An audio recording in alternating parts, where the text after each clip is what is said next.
Now, I don't know if you are one of those people who loves shopping. I Not really, no. I don't love shopping so much. I Yeah. like going on a shop.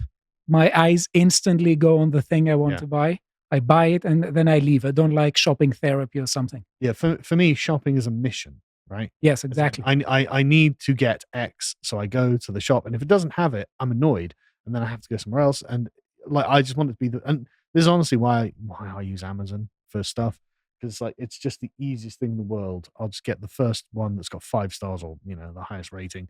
Job done. I don't have to think about it. I'm totally eyes in the price. When I walk in, I just Yeah. no nonsense. I look at what I want to buy and I buy it and that's it. But Yeah. there are people who are saying that they want a lovely shopping experience when they Well, go somewhere. a lot of women like it. Yeah, and some men. They just love looking at the aisles, surveying the Yeah. products, and they're gonna have tough times now with shoplifting Yeah. because it is changing a lot the buying experience. Except if they're the shoplifters themselves, maybe they're gonna love this. But the problem is that shoplifting is becoming the new norm, and if you believe it, California will ban employees from trying to prevent shoplifting. Usually that's the issue. That when you have a normal activity, you want to penalize those who want to disrupt it. Now the law is going to ban employees from trying to prevent it. But the problem with this is that we're thinking this on a very sort of individual level, right? Yes. So we think, well, it is morally impermissible for a person to shoplift, and therefore, if that person tries to shoplift, then they should be punished by the law. They are thinking of it on a collective level. They're thinking of this in terms of social justice. So they have in mind a particular demographic that does the disproportionate amount of shoplifting, and they're thinking, how can we protect that demographic, on the assumption that other demographics won't just say, well, okay, we'll do the same thing. And I think it is more sinister and cynical than that, because they are more cynical than that. Yeah, because I don't think that they really care about the well-being even of that demographic. I think they want to play divide and conquer with the people. Quite possibly. Yeah. So before I we was say, I was gonna give them the benefit of the doubt and thought, well, at least they really care about those communities that they're indulging. Yeah, but it could be that they don't at all. You're right. Let's see. Now, before we say more, you can visit our website, and if you want to support us, you can subscribe with only £5 a month, and you can gain access to all our premium content and watch videos such as the latest Contemplations on Scientology. This is Josh's series, and he's discussing with Bo and myself Scientology. So watch this. Because he's been doing really deep dives into cults at the moment. I don't know why it's suddenly got him really interested, but he spent weeks and he keeps coming out with all of this. Like, because I sit next to Josh, and Josh is tell me something crazy about these cults. I'm like, okay. For some reason, it's really captured his imagination. If Josh ends up leading a cult, then I disavow. It wasn't my plan. That wasn't the point. But these are really good deep dives. This is the third one, and we've done a fourth one as well. Oh, really? And it has gone very well. And I think it's a really interesting subject. Oh, it is a fascinating subject. Yeah. Now, back to our topic. Now, I think we should start with the next video, and just we can let it play on mute here. This is from Nordstrom. We see a group of people with hoods just shopping, not shopping, shoplifting, stealing just stuff. Shopping. California style. Yes. I think it's worth pointing out that Nordstrom is a high-end shop. Yes. So, and we can see from the quality of the goods that they're stealing, these are not starving people just who are in desperate need of just a quick hand. No, they're taking really expensive things. Exactly. It is organized retail crime. It's not that someone is really hungry and dies of hunger and thirst, and they go into a shop and they get a sandwich or a bottle of water. It's not like an Aladdin situation. Yeah, it's not like for bread. Exactly. I'm thirsty. I'm gonna steal a $2,000 Louis Vuitton to quench my thirst. Yeah, exactly. It doesn't work exactly this way. Now, this is as we said at Nordstrom. Now, one thing, if we go on the next bit, this is afterwards, and again, we can play it on mute. You see it's completely empty. But moreover, you can see they're packing the store up. Yes, they are packing the store up because there is only so much you can do and Only tolerate in California at the moment. and also probably just financially. There's only so many losses you can accept like this before the business becomes unviable. Yeah. Now, one thing to say, and we could, if we have this image in mind of people storming in and just looting stuff and all this. What is interesting is that they're running, and I must say That's that weird. that a lot of people when they shoplift, they don't run. I saw people shoplifting this weekend, and they were Really? just walking. And I just asked someone, I mean, what happened? Are you going to do something about it? Mhm. And he said, no, it's okay. We can't do anything. So the person in that shop, I'm not going to say what shop is because Harry disapproves of it a lot. Okay. Yeah, but Yeah. he didn't even get angry. Just totally resigned. Totally resigned. Yeah, just people are going to shoplift. There's nothing to do, no one to call. There's just nothing. Anyway, now Awful. let's I haven't go. got a comment. It's just awful. Yes, so, and I think Everyone knows that this isn't how things should yes. be. And maybe this is even worse than if they're running, because when they run, they fear that there may be a problem, There's at least like a sense of danger. and like as if there is an authority in place. There are structures in place that would normally prevent this. So I'm at least doing something wrong. Or there's another scenario we may have not considered, that some of them are just adrenaline junkies, and they know they're not going to get caught. They know they're going to get away with it. They want to act the part a bit. Yeah. Well, that's possible. Right. Now, let's let's see this article from the Daily Mail. It says San Francisco Nordstrom closes after nearly 3 decades in business amid the rise in crime. The closing of the store comes as San Francisco continues to experience a rise in crime, homelessness, and rampant drug use.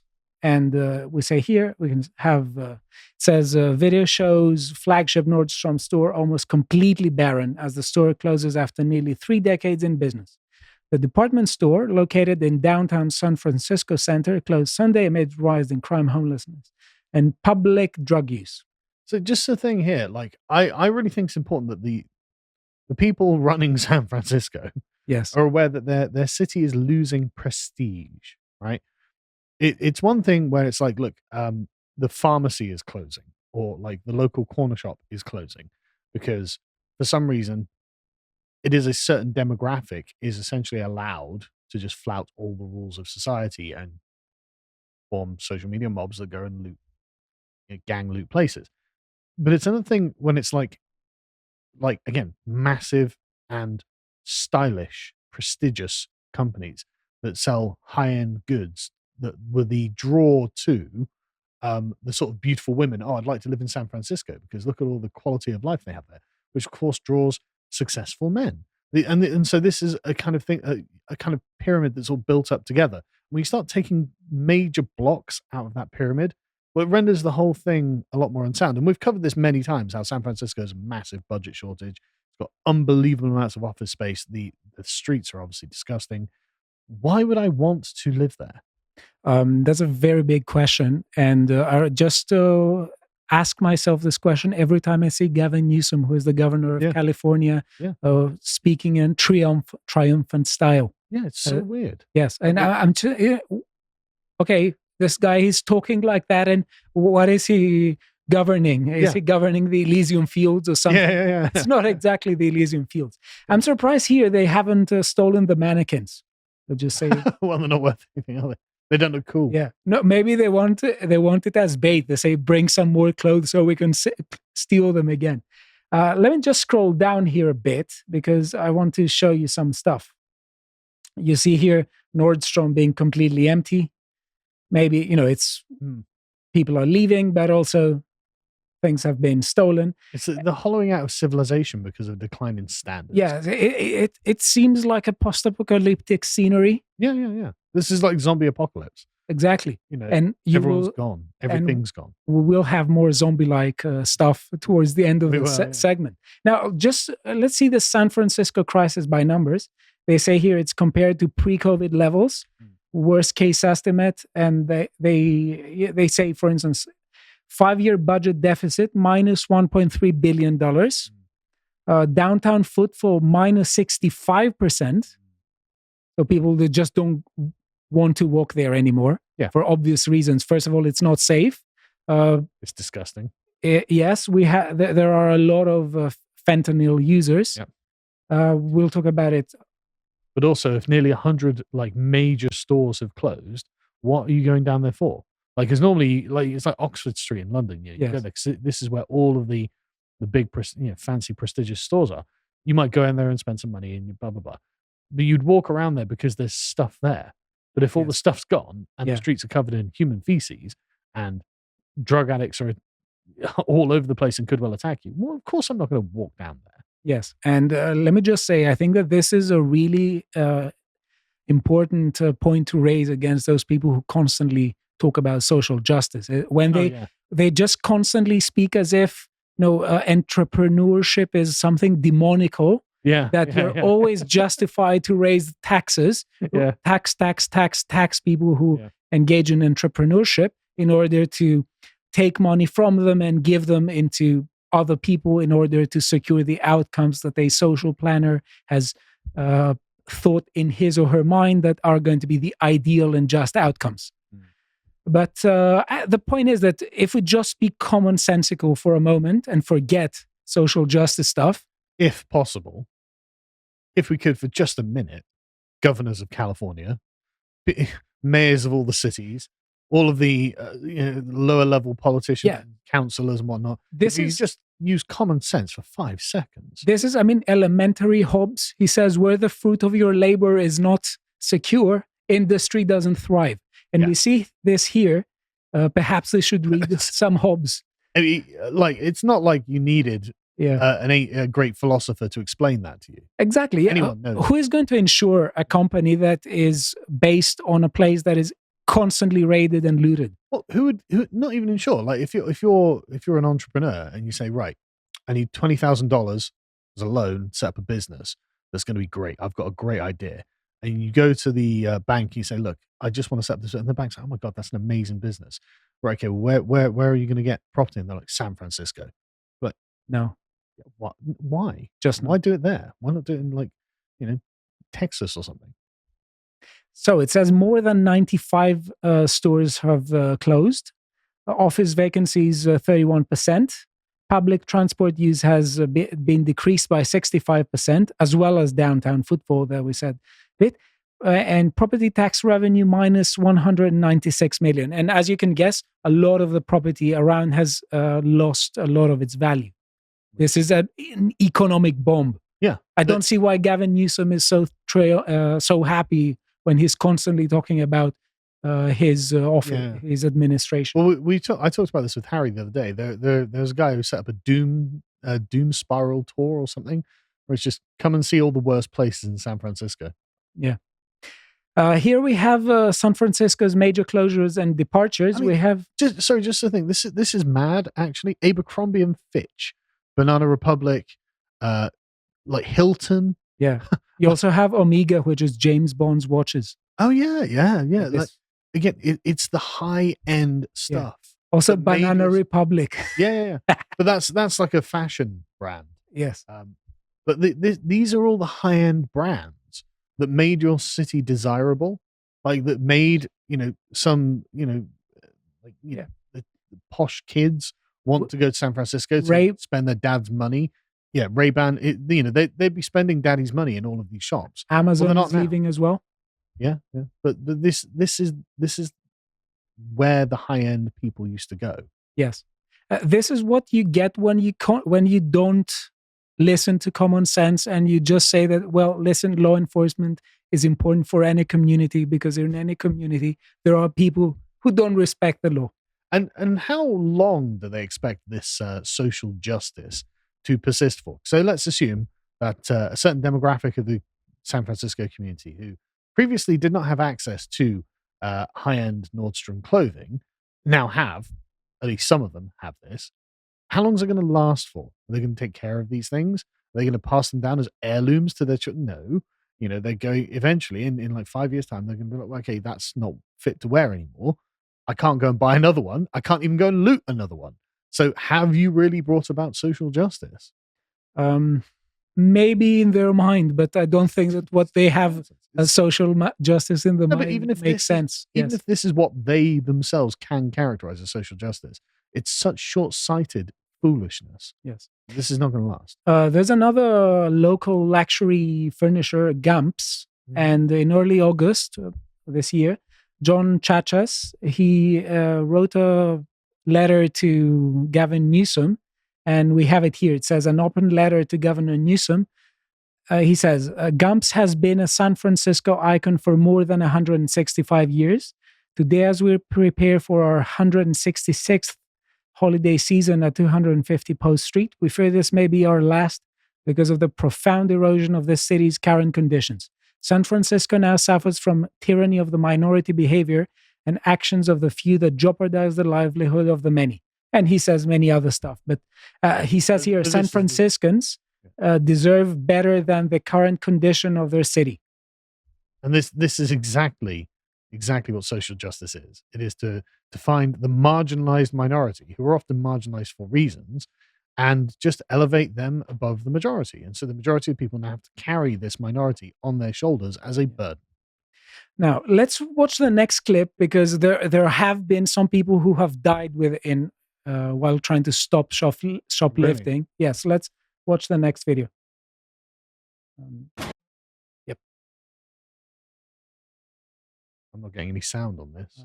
Not getting either, but well, let's not watch let's move forward with this. Yeah, it's 4%. Okay. So the COVID pandemic began and so many businesses shut down. But the crime rebounded in 2021, with shoplifting reports going back up 15% from pre-pandemic levels. There's no deterrent in the state of California to discourage theft at this point. Mike Leninger is a retired police officer and security consultant. Under current state law, shoplifting merchandise valued under $950 is considered a misdemeanor and often not investigated. They basically opened the gates to theft, and you are seeing that in stores that are closing, chains that are lowering the number of stores under the guise of financial constraints. Leninger says what happened with the loss prevention employee in Pleasanton should have never happened. So for the state of California, for licensed security guards, they are mandated to observe and report only. They're not to take physical action. Our expert Leninger says that if you witness a shoplifting as an employee or as a customer, you should not engage the suspect. It is best to notify authorities and record only if it is safe to do so. Back to you. Notify the authorities to do what? Effectively, what this person says is that there's actually no deterrent. Of course. Now, the wrong message is taken across. Now, let's look at this bill here that is being put forward. It says, bill to stop employees confronting shoplifters, passed by California Senate.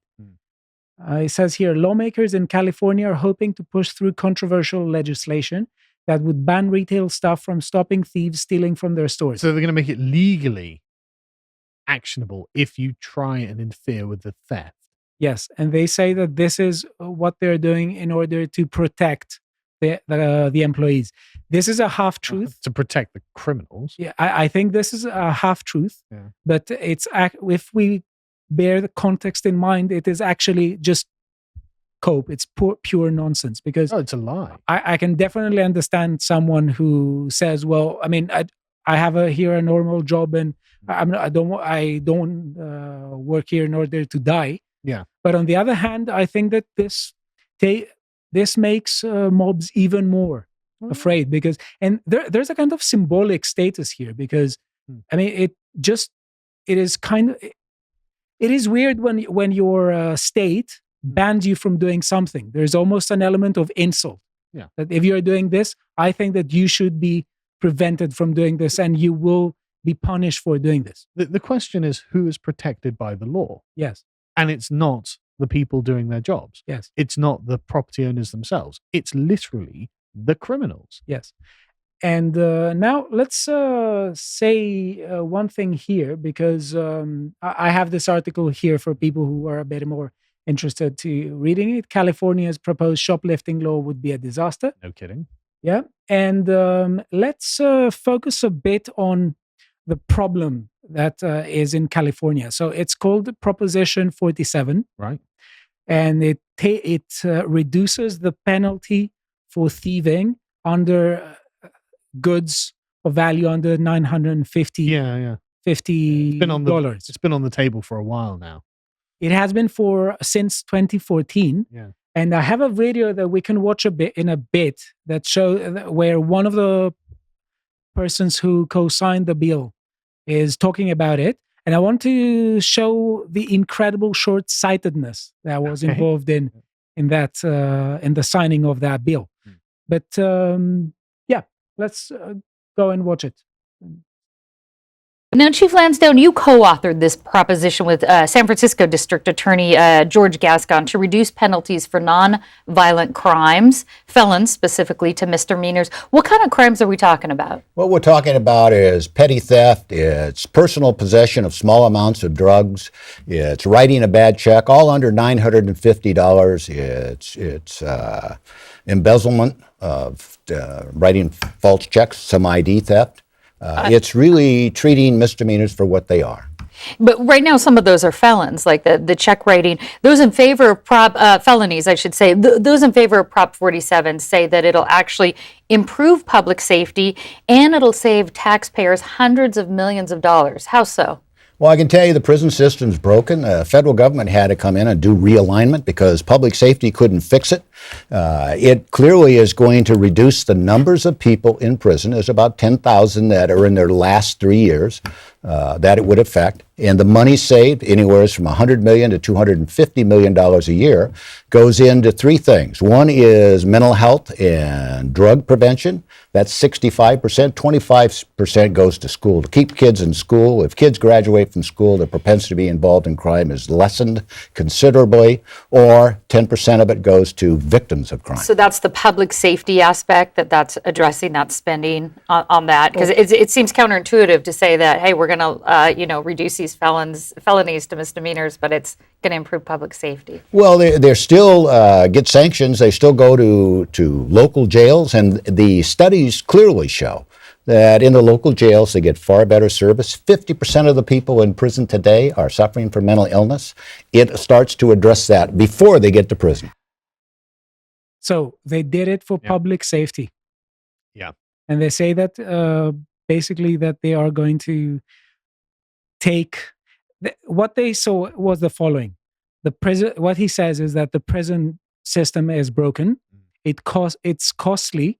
So in order to save money, to save people's money, we need to reduce the sentences. This is one of the age-old arguments that a lot of people who are against strong laws claim. But what I want to say is that, I mean, there are all sorts of things that this is fishy. But what is mostly interesting is to see how this has evolved and to see that when we're talking about policy, we need to constantly bear in mind the whole society. What do you get when you have a not so closed border, and actually you get a lot of people who are who come into a place and they don't exactly respect it. And let's play the next clip on mute and see how this has massively backfired. With fentanyl. I don't see any public safety here. There are thousands of clips. Well, this is just going to show you how being abstract about your concerns about safety and the welfare of individuals really conceals what is obviously not a safe place with healthy people. Exactly. So what they saw was from a very, let's say, one-sided perspective. They were saying, okay, well, it's a bad thing to have so many people in prison. Maybe we should reduce sentences. But once you do that in a context where if there is an open border with some drugs that come into a country and a region within the country, that massively, that turns people effectively into people who do things like that, like the esteemed gentleman, actually, you don't get any public safety. You get chaos and anarchy. And I think that this is what happens very frequently when we have people who constantly talk about social justice. They constantly they have a very rosy idea of what it is they're doing, and they neglect that the fact that they're proposing policies. These policies are entirely harmful because they very frequently don't have the ability to look reality in the face, accept reality, and there are some harsh stuff we should accept. And actually, as they say, the road to hell is paved with good intentions. I agree. Thanks for watching that segment from the podcast The Lotus Eaters. I really hope you enjoyed it. If you did and you feel like supporting us, you can subscribe to the website for as little as £5 per month and get access to all of the premium videos and articles that we've got on there, including Josh's premium Contemplations series, which is now up to episode 139, and this is actually part 3 of his cult series, where he will be talking about the rather sensitive topic of Scientology. And if you'd be interested in following Josh and finding more about what he does, then you can follow him on Twitter at JoshFirm and at Getter at Josh_Firm. Thank you very much for watching, and goodbye.